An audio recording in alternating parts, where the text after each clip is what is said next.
So here we're at the Mercedes Superdome today. We are trying to make history. Hundreds of supporters from Texas all the way to Tallahassee are here to try to stop the sale of oil leases in the Gulf of Mexico, specifically the eastern Gulf of Mexico.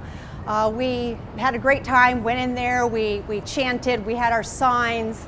There were quite a few people there trying to buy the oil leases, but we did interrupt a lot of it. Some of them walked out early, which we're real excited.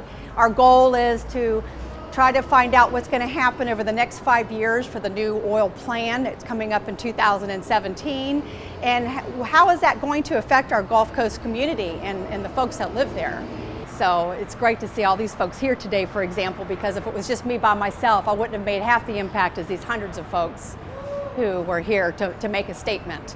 And that's what it's all about, is together letting people know that we're not going to tolerate big oil, we're not going to tolerate big politics, that we want to protect our community for future generations. We live here, we pay taxes here, we have every right to be involved in every facet of that process.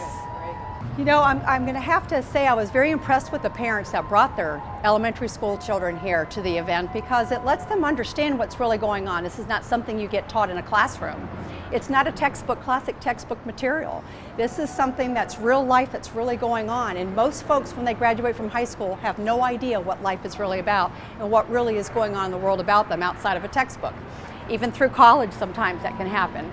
So it's good for them to be exposed now to see exactly the processes, and that we had a very nice protest. It was just very, very pleasant, nonviolent. It was a way to say we can speak up and get ourselves heard without having to cause any major commotion, and to let people know how we feel, and they can understand this is a process that they can do too to help protect their community when they are of age. And one thing that Coastkeepers is doing is we're working on trying to put together a mobile classroom, because we want to educate all of the primary school districts in Escambia and Santa Rosa County on what we can do to help clean up our environment and how we can prevent more problems with our drinking water.